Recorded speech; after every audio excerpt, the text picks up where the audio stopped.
Hey folks, welcome back to another episode of BizTalk. My name is Rick Gutierrez, your host and your business advocate, and I am excited to be on this show today because we've got an incredible lineup of business owners, business professionals, and they have been in business for quite some time, and man, they know their stuff, and they educate me, not only me, but everyone listening, everyone that's watching.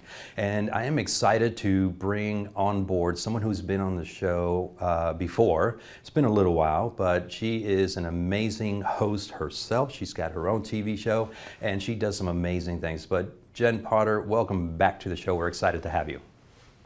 Thank you so much for having me back. Absolutely. It's a blast. Well, last time we were on, we had a great conversation, and I think I really like to pick your brain because you enlighten everyone that's watching, that's listening, and kind of get, perspective a little bit on many fronts. But I know that you focus so much in helping business owners, business professionals with mindset strategies and things like that. And so let's talk about that a little bit because I think it's a subject that not many talk about. And when you are in business, sometimes we get in our own head and we start talking certain ways to ourselves that are not the best of motivations, right? And I think that is something that you are an expert in trying to unlock a lot of potential in people. Sometimes not just in business, but on a personal level as well. So what do you say we have a conversation? I love it. Fantastic. So let's first and foremost, one of the things that we've done here lately, Jen, is we give all of our folks that are coming on the show, we want to give them an opportunity to introduce themselves so our viewers know who they are, what they do, and your expertise. So tell us a little bit about you and your business and what you do. So I am a serial entrepreneur. I own several businesses, a consulting agency, a professional nannying and babysitting agency, a property management company, and I co-own several other businesses. I'm also a TV show host here on the Now Media Network, and I help other business owners to elevate in a way to help them, find their voice in their business and what it is that helps them be the best person that they are, but also the best business person that they can be. Absolutely. Wonderful. So that's the reason why we have you here, because you're a serial entrepreneur, but you're also helping 47 businesses, right? So let's talk about the mindset and the strategies behind scaling multiple businesses successfully. Owning multiple businesses is not for the faint of heart. It's something that it takes I don't know, what's the best word to describe it, Jen? You're the expert in this. Insanity. I think it's something that for me, it comes natural. A business is a business. And if you understand the backbone of a business and understand that if you can create a solid structure in one and replicate it, it doesn't matter what the service is. It matters that you follow the same principles. And I think that if you have good business ethics and you have, a business that you're able to scale, you can bring them across to any other business. And that's pretty much how I started all my businesses. It was like, ooh, I get an idea. And then I literally took the same business model and changed the idea of what it was. So having the experience of, yeah, I chuckled at that at the beginning because I was like, yeah, you're in a way, you're correct. I mean, it's kind of loony. But you've scaled multiple businesses in different industries. What are some of the key mindset shifts that entrepreneurs need to adopt to successfully scale their ventures? I think something that it's important for all business owners to know is, not to take things personally.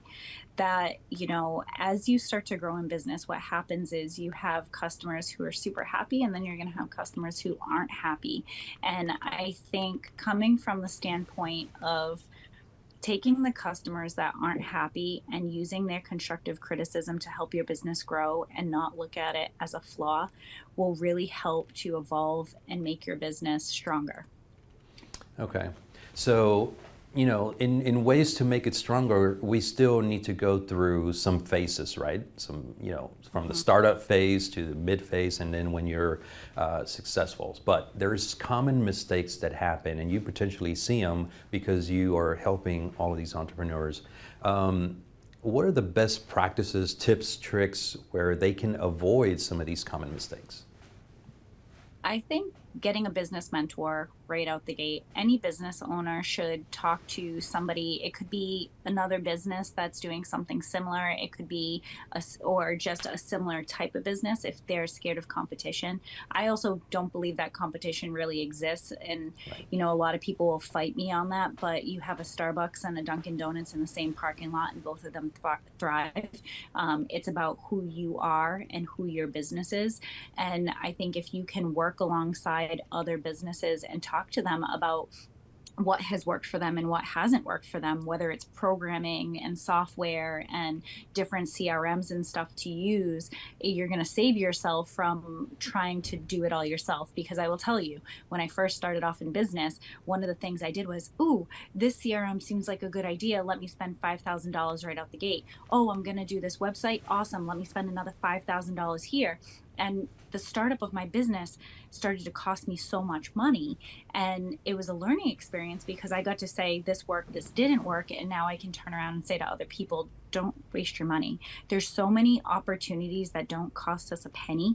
And when you go in business, every penny you spend is one less penny you make. So you have to think to yourself, where can I invest my money? Investing in training, investing in your employees, that's where you want to invest the money. But when it comes to the shiny things, I don't think that that's as important at the beginning of a business. Absolutely. I mean, a mentor will take you to places that you didn't even think were possible when and Right. if you hire the right mentor. But there are so many business owners, business professionals that think that they can do it all. They don't need to delegate anything, and I think it's probably one of the mistakes, right? Is delegating the Right. things that you need to delegate where that you're not an expert in.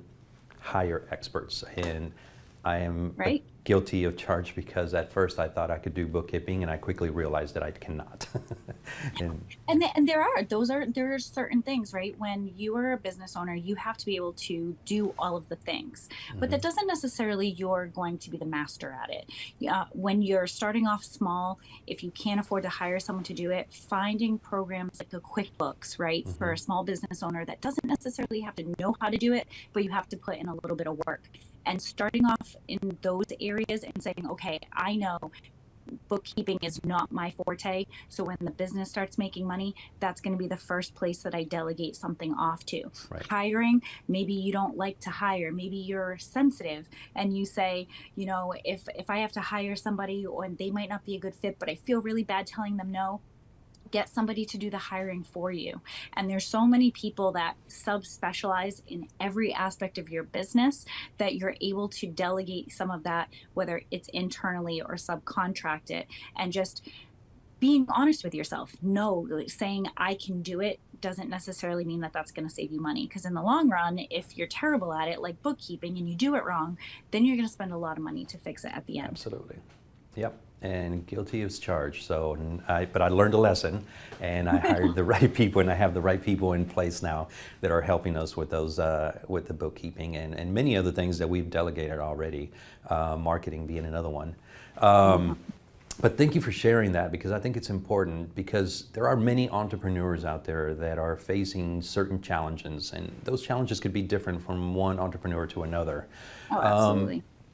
when it comes to mindset, how can we help? What would you say to these entrepreneurs to help them overcome the challenges so that they can continue to grow? So I think, it's hard because you want to tell everybody like you got to have a positive mindset, and it's a lot of practice, but it's also a lot of self-reflection, and it's a lot of remembering to take time for yourself to continue to focus on your well-being as an whole individual, and then being able to take those practices into your business, because if you're not taking care of yourself, you're not going to take care of your business. If you're eating like crap, you're going to be missing things when it comes to your business. So if you were to align your personal life with your business, you need to focus on aligning all of the things that are really important to build a strong structure in order for that to continue over into your business. Absolutely. Self-care is probably the first and foremost things that we need to check in on and make sure that we're Mhm. firing on all cylinders. It's similar to now using in the world of AI nowadays. You know, we give AI trash, it's going to give us trash. But if you give it the right information with the right prompts, it's going to be really amazing as to what it can produce.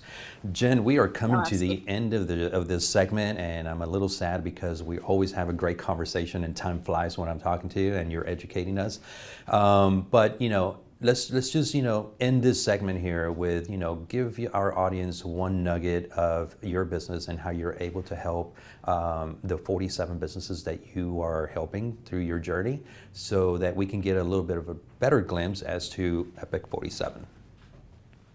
So, based off of the conversation that we had a few moments ago, it's that actual delegation, learning to delegate from a place of consistency. And I know that by putting a person in place to be me in the field, you're going to succeed.